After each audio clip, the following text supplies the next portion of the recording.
Abnai wa banati, anak-anakku sekalian yang masih setia di rumah masing-masing untuk mengikuti kajian Akhlaq lil Banat, wabil khusus kelas 7 ini. Dan sesi berikutnya adalah sesi tanya jawab.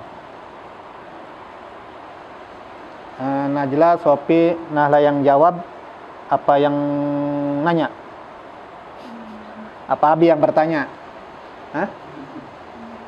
Mau nanya? Oke. Sekarang Teh Najla nanya apa? Ada seorang anak waktu kecilnya rajin, nurut, tapi udah gedenya malah nakal. Kenapa itu?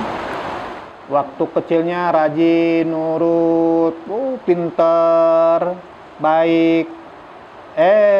Sudah gedenya malah badung, nakal. Nah, banyak nggak begini nih? Banyak nggak? Banyak kan? Banyak, nggak terhitung.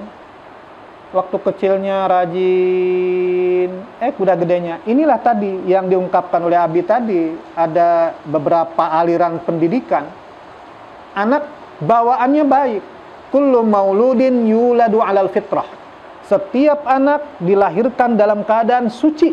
Tidak punya dosa, tidak punya kesalahan. Baik. Illa abawahu yuhawwidanihi aw yunassiranihi aw yumajjisanihi. Kecuali kedua orang tuanya lah yang menjadikan anak itu jadi Kristen, jadi Majusi, jadi Yahudi, atau dia baik atau tidak.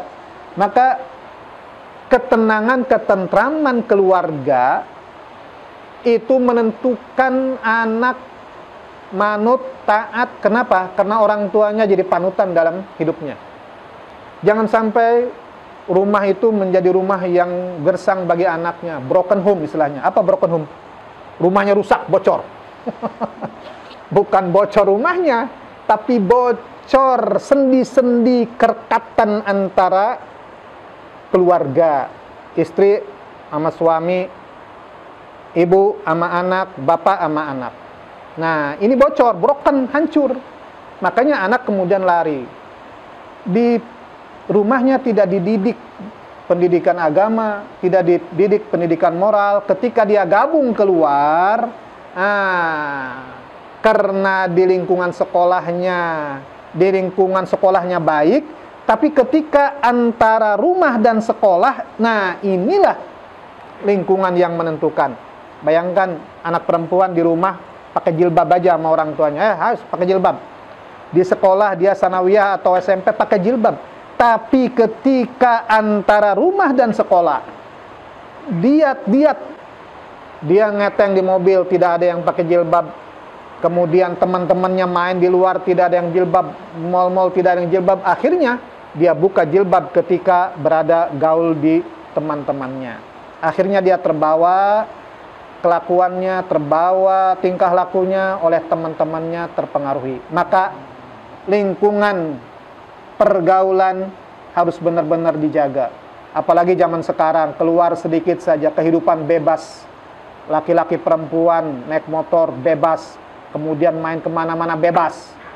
Apalagi narkoba sekarang sudah keluar rumah saja sudah bebas. Ini khawatir. Maka oleh karena itu sungguh berbahagia sekali. Sungguh berbahagia sekali anak-anak yang belajar agama, yang di pesantren hidupnya. Sungguh bahagia orang tuanya, insya Allah. Ya, jadi waktu kecil barangkali anaknya rajin, udah gedenya karena kebawa pergaulan. Maka jaga pergaulan sekuat mungkin. Apa kata Profesor Dr. Zakia Derajat dalam bukunya? Masa remaja adalah masa jembatan goyang, selalu bergoyang. Dia ikut kemana arah temannya main. Nah ini berbahaya. Harus ada filter dari keluarga dan lingkungan. Opi, apa Nala? Opi, ayo apa Opi? Boleh atau tidak puasa diam-diam saja atau tidur-tidur saja karena lemas? Puasa boleh tidak? Puasanya tidur seharian gitu. Atau nggak ngapa-ngapain karena lemas. Disuruh nyapu, nggak mau karena puasa. Disuruh ngepel, nggak mau karena puasa. Akhirnya yang ada tidur aja seharian. Emang kuat seharian tidur? Puasanya sah, puasanya boleh, cuma pahala yang lain tidak dapat. Ya kan? Jadi jangan jadikan alasan anak-anakku nih yang di rumah mentang-mentang puasa seharian full ngukur kasur. Kasurnya itu sampai lepek gara-gara apa? Gara-gara dari pagi sampai sore tidur. Maka isilah puasa itu dengan tadarusan. Bagaimana kalau anak perempuan yang berhalangan tidak puasa? Kerjakan, apalagi tidak puasa. Makanlah di kamar, di dapur, nggak apa-apa. Kerjakan pekerjaan yang mesti dikerjakan di rumah. Jadi puasanya sah, tetapi tidak bagus, tidak baik. Mentang-mentang ada hadis Nabi apa? Naumus shaimi ibadatun, tidurnya orang yang puasa itu ibadah. Ya udah hanya tidur aja. Ibadah ini tidur juga ibadah, bukan itu maksudnya. Karena saking laparnya, saking hausnya dia ketiduran. Tidurnya ibadah. Bukan saya niat tidur karena ibadah, plak tidur. Udah tidur aja seharian. Itu namanya tidur disengaja, begitu tidak baik. Ya.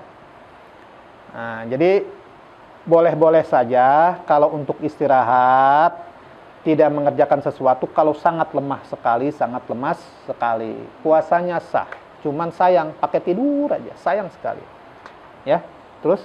Malah ada? Gimana caranya supaya nggak males?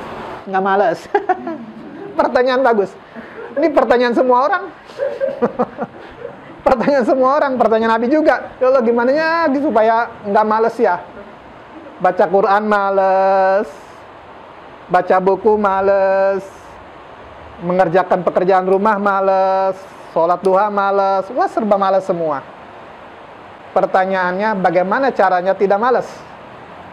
Ada doanya, gampang doanya. Ikuti ya. Ya, bismillahirrahmanirrahim. Allahumma paksain.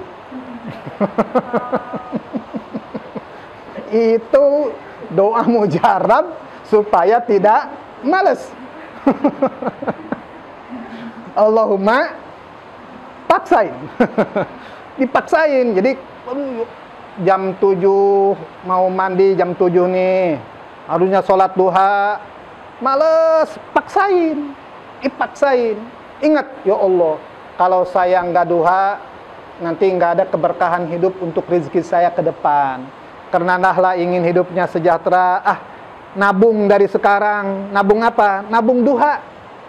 Mumpung kecil nabung duha terus, continue terus, pelan-pelan, insya Allah ketemu. Ada cerita tuh, Abing sebutin namanya. Ada seorang kiai, dulunya miskin luar biasa. Waktu Abi kecil, Abi lihat beliau itu setiap jam 7, jam 8 itu selalu sholat duha. Karena dekat rumah. Sholat duha terus. Karena waktu kecil Abi nggak ngerti itu sholat apa. Ternyata tidak kerja, tetapi kenapa Allah kasih rizki luar biasa min haitsu la yahtasib, tidak disangka-sangka beliau jadi orang kaya. Nah, inilah. Maka oleh karena itu untuk mengikis, mengubur habis rasa malas dengan kita harus lihat masa depan kita, Allahumma paksain. Dah. Untuk anak-anakku sekalian, para pemirsa di mana saja berada, didik anak-anak kita sejak dini, didik anak-anak kita dari kecil dan rawat mereka, jaga mereka sampai mereka besar, tempatkan mereka pada tempat yang bisa mengembangkan ilmu dan akhlaknya. Insya Allah kita memiliki generasi penerus yang baik, yang bisa membawa bangsa, negara, dan agama ini menjadi lebih baik lagi. Mari kita tutup pengajian hari ini dengan baca hamdalah. Alhamdulillahirabbil alamin. Wassalamualaikum warahmatullahi wabarakatuh.